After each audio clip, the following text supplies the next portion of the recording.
میں بڑے ہی ادب و احترام سے حرف التماس لے کے بڑھ رہا ہوں اس عظیم سیمینار کے صدر محترم حجت الاسلام علی جناب مولانا سید احتشام عباس صاحب قبلہ مجتہد اللہ سر قوم ایران کی خدمت میں کہ آپ تشریف لائیں اور اپنے نورانی بیان سے مومنین کے قلوب کو منور کریں۔ بآواز بلند نعرہ صلوات۔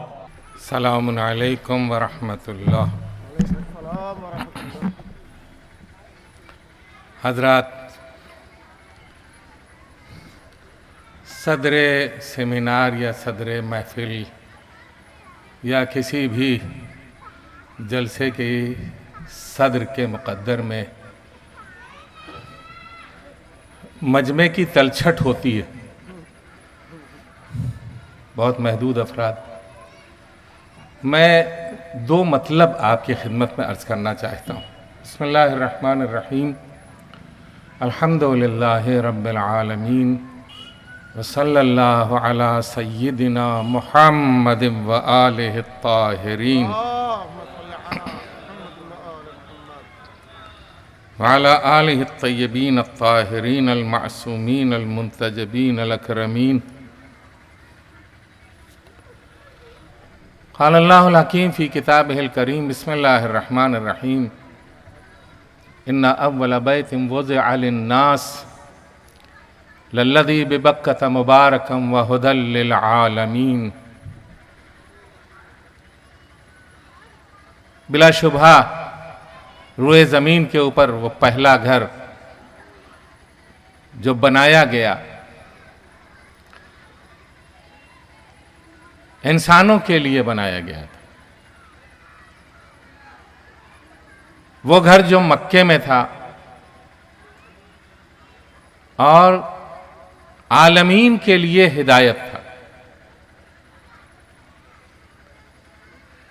قرآن کریم کے لیے بھی یہی ہے، ہدی للعالمین، ہدی للناس، انسانوں کے لیے ہدایت ہے قرآن۔ بھائی وہ انجینئر صاحب کہاں تشریف لے گئے؟ جو مطلب مجھے دوسرا کہنا ہے وہ ان کے اور ان کے گروہ سے متعلق ہے۔ دیکھیے، ہمیشہ ایک بات کی طرف توجہ رہے۔ ظاہر ہے کہ مجھے جو کہنا تھا اس کے لیے وقت نہیں ہے۔ میں صرف یہ عرض کرنا چاہتا ہوں کہ آغاز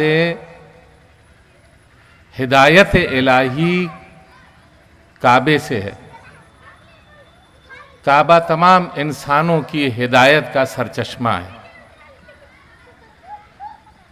اس کی پہلی تعمیر جناب آدم کے ہاتھوں ہوئی اور اس کی دوسری تعمیر جناب ابراہیم اور جناب اسماعیل کے ہاتھوں ہوئی۔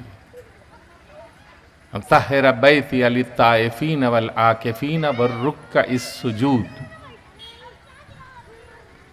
ہم نے یہ کہا ابراہیم اور اسماعیل سے کہ تم میرے گھر کو پاکیزہ کرو، طواف کرنے والوں کے لیے، اعتکاف کرنے والوں کے لیے، رکوع کرنے والوں کے لیے اور سجدہ کرنے والوں کے لیے۔ اس میں کوئی ایسی چیز نہیں ہے کہ جس کے لیے یہ کہا جائے کہ کسی دنیاوی کام کے لیے کعبے کی تعمیر ہوئی تھی۔ اور تو اور جناب ابراہیم اور اسماعیل وَإِذْ يَرْفَعُ إِبْرَاهِيمُ الْقَوَاعِدَ مِنَ الْبَيْتِ وَإِسْمَاعِيلُ، جب کعبے کی دیواریں دو نبی بلند کر رہے تھے تو انہوں نے خداوند عالم کی بارگاہ میں یہ عرض کی، ربنا تقبل منا انک انت السمیع العلیم۔ یہ اتنا اہم کارنامہ تھا ان کی جانب سے کہ انہوں نے اس کی جزا کے طور کے اوپر پروردگار عالم کی بارگاہ میں یہ عرض کیا کہ پالنے والے اس عمل کو ہماری جانب سے قبول کرو۔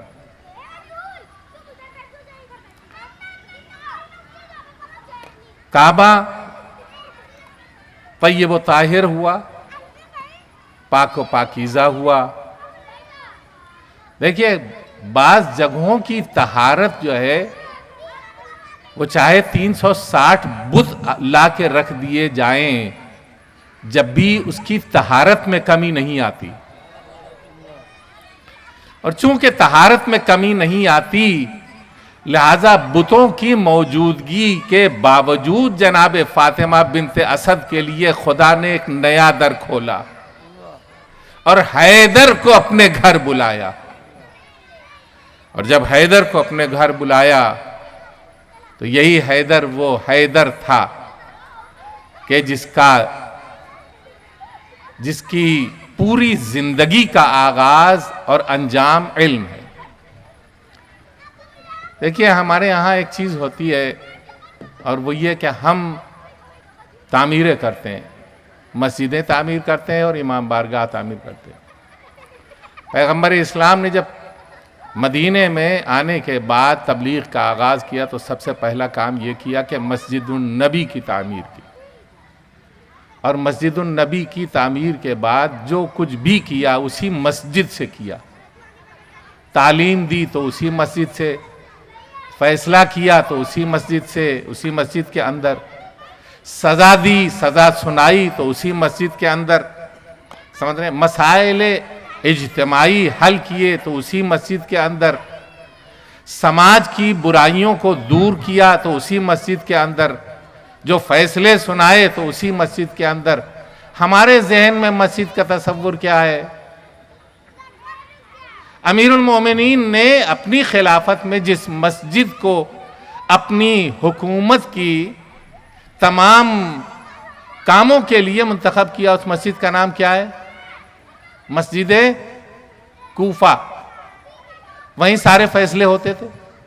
جو لوگ زیارت کے لیے جاتے ہیں اور مسجد کوفہ میں مختلف جگہوں کے اوپر نمازیں پڑھتے ہیں، وہ یہ بتائیں گے کہ دکۃ القضا بھی وہاں تھا، کہ وہاں فیصلے کیے جاتے تھے. تو اس کا مطلب کیا ہے؟ مطلب یہ ہے کہ پیغمبر نے بھی یہی بتایا اور امیر المؤمنین نے بھی یہی بتایا کہ مسجد تنہا نماز کے لیے نہیں ہے. توجہ ہے میری طرف؟ مسجد تنہا نماز کے لیے نہیں ہے. مسجد اور مسجد کا امام ایسا ہونا چاہیے کہ جو سماج کے مرکز میں ہو مسجد، اور سماج کے مسائل کا حل اسی مسجد میں ہو. سمجھ رہے ہیں آپ؟ مشکلات برطرف کی جائیں تو مسجد کے ذریعے. دوسری بات جو ہے وہ یہ ہے کہ ہم نے امام باڑے بنائے. جو امام باڑے بنائے تو ان کی حالت یہ تھی کہ ہم نے صرف مجلسیں وہاں رکھی، اس کے بعد امام باڑے تالے لگا ڈالے جاتے ہیں، ان میں تالے ڈال دیے جاتے ہیں. اب کوئی نئی مجلس ہوگی تو یہ تالا کھلے گا، کوئی نئی مجلس ہوگی تو تالا کھلے گا. اتنی بڑی عمارت آیا بچوں کی، سماج کے بچوں کی تعلیم کے لیے مہیا نہیں کی جا سکتی؟ کیا اس امام باڑے میں یا اس مسجد کے اندر تعلیم نہیں دی جا سکتی؟ کیا یہ جو دو اللہ کے گھر ہیں اور اہل بیت کے گھر ہیں، ان کے ذریعے ان کے ہمارے جوان اپنی سماج کے بچوں کی تعلیم کا بندوبست وہاں نہیں کر سکتے؟ جو لوگ امام باڑے تعمیر کرتے ہیں ان کے ذہن میں یہ بات آنی چاہیے کہ امام باڑہ تنہا مجلس کے لیے نہیں ہے. اتنی بڑی عمارت ہے، اس میں کلاسیں لگائی جا سکتی ہیں، اس میں قرآن کی تعلیم ہو سکتی ہے، اس میں احکام کی تعلیم ہو سکتی ہے، اس میں سماجی لائبریری رکھی جا سکتی ہے، اس میں کالج اور یونیورسٹی کی تعلیم بھی سماج ہی کے جوان دے سکتے ہیں. وہ جوان جو اعلیٰ تعلیم یافتہ ہیں یا وہ لڑکیاں جو اعلیٰ تعلیم یافتہ ہیں، وہ اپنا 1 گھنٹہ اپنے سماج کے ان چھوٹے بھائیوں اور بہنوں کے لیے صرف کریں کہ اس میں جا کر کے تعلیم دیں، اور تعلیم دینے کے بعد سماج کو تعمیر کی شکل کے اوپر لے آئیں.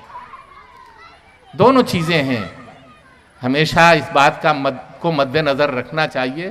اور جو میں آخری بات کہنا چاہتا ہوں وہ یہ ہے کہ یہ کیا ہوا کہ یہ غدیری یووا فاؤنڈیشن، اس کا نام کیوں رکھا گیا؟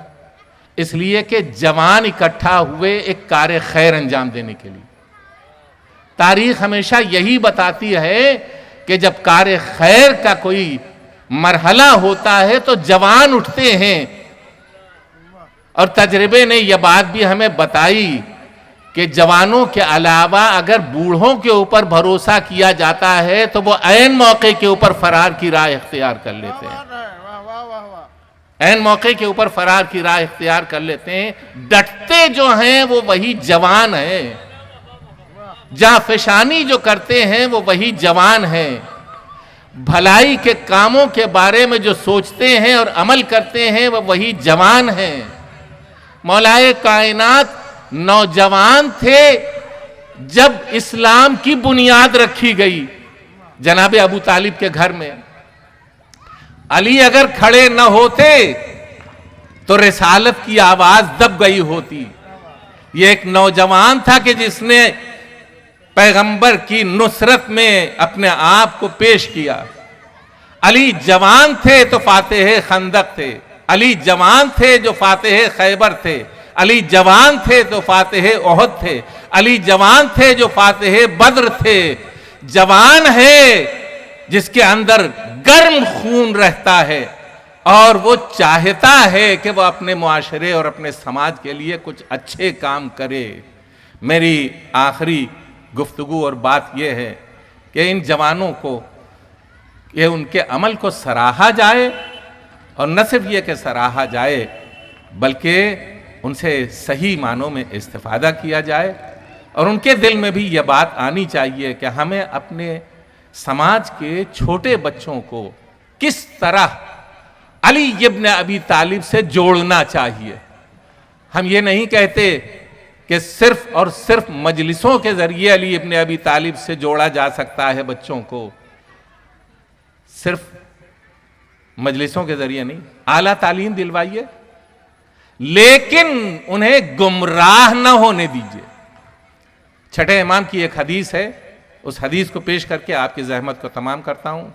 فرمایا ہے امام جعفر صادق علیہ السلام نے، ادبوا اولادکم علی حب علی ابن ابی طالب قبل ان یسبقکم الیہم المرجعہ۔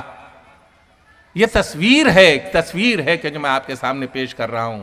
چھٹے امام فرماتے ہیں کہ اپنے بچوں کی تربیت محبت علی ابن ابی طالب پر کرو، اپنے بچوں کی تربیت محبت علی ابن ابی طالب پر کرو۔ محبت علی ابن ابی طالب صرف نعرہ لگانا نہیں ہے، محبت علی ابن ابی طالب صرف تعریف کر دینا نہیں ہے۔ محبت علی ابن ابی طالب کا مطلب علی سے جتنی محبت بچے کرتے جائیں گے اتنا ہی زندگی کا سلیقہ سیکھتے جائیں گے، اخلاق علی ان میں اثر کرتا جائے گا۔ امام نے فرمایا قبل ان یسبقکم الیہم المرجعہ، اس سے پہلے کہ باطل فرقے تمہارے بچوں کو تم سے چھین لے جائیں، انہیں علی سے وابستہ کر دو۔ باطل فرقے، توجہ ہو رہی ہے، باطل فرقے اس سے پہلے کہ تمہیں اپنے بچوں کو، تمہارے بچوں کو تم سے چھین لے جائیں، تم کیا کرو، ان کو علی سے وابستہ کر دو۔ یہ جس قدر علی سے وابستہ ہوتے جائیں گے اسی قدر انسانیت، شرافت، عظمت، حیا، علم، حلم، وفا، پائیداری، شرف، بزرگی، بندگی، اطاعت، اور یہ ساری چیزیں جو ہیں ان بچوں کے اندر پروان چڑھتی چلی جائیں گی۔ اور ہمارا مسئلہ جو ہے وہ یہ ہے، ہماری مشکل جو ہے وہ یہ ہے کہ ہم اپنے گویا دائرے میں بہت کام کر سکتے ہیں۔ اپنے لیے اسکول کھولیے، اپنے لیے کالج کھولیے، اور اپنے ہی جوان لڑکوں اور لڑکیوں کو جو تعلیم یافتہ ہے ان میں ٹیچر رکھیے، تاکہ وہ آپ کے ہی سرپرستی میں سماج کے بچوں کو پروان چڑھائیں اور ان کی ترقی کے سامان مہیا کریں۔ ہم نے کیا کیا ہے؟ ہم نے یہ کیا ہے کہ ہم نے اپنے ہاتھوں سے باطل افراد اور باطل اداروں کو اپنے بچے سونپ دیے، باطل اداروں کو اپنے بچے سونپے. ہم مسلمان اسکول میں نہیں بھیجیں گے، اس کے ٹیچر جو ہیں مسلمان ہیں، اس کے ٹیچر شیعہ ہیں، اس کے ٹیچر جو ہیں، اس کے پرنسپل جو ہیں وہ شیعہ ہیں، ہم وہاں نہیں بھیجیں گے. کہاں بھیجیں گے؟ عیسائیوں کے اسکول میں. کیوں بھیجیں گے؟ اس لیے کہ وہاں گٹ پٹ اچھی سکھائی جاتی ہے، انگلش اچھی سکھائی جاتی ہے. لہذا ہم جو ہے ہمارا بچہ ترقی کر جائے گا. تمہارا بچہ ترقی نہیں کرے گا، تم سے وہ لوگ تمہارے بچوں کو چھین کر کے تم سے دور کر دیں گے، تمہارے بچوں کو تم سے چھین کر کے تم سے دور کر دیں گے. اور تو اور اس میں تمہارا اپنا پیسہ بھی لگے گا کہ تم پیسہ بھی دو اور اپنے بچوں کو گمراہ بھی کر دو. یہ کیا ظلم ہے؟ ہمیں اس کے اوپر سوچنا چاہیے، غور کرنا چاہیے. اور نوجوانوں سے یہ درخواست ہے کہ جنہوں نے یہ عظیم جلسہ منعقد کیا ہے، وہ یہ سوچیں کہ ہم اس سوسائٹی کے لیے، اس سماج کے لیے کیا کر سکتے ہیں جو ہمارے سماج کو ترقی دے سکے اور ہمارے سماج کو اعلیٰ منزل تک لے جا سکے. وآخر دعوانا ان الحمد للہ رب العالمین.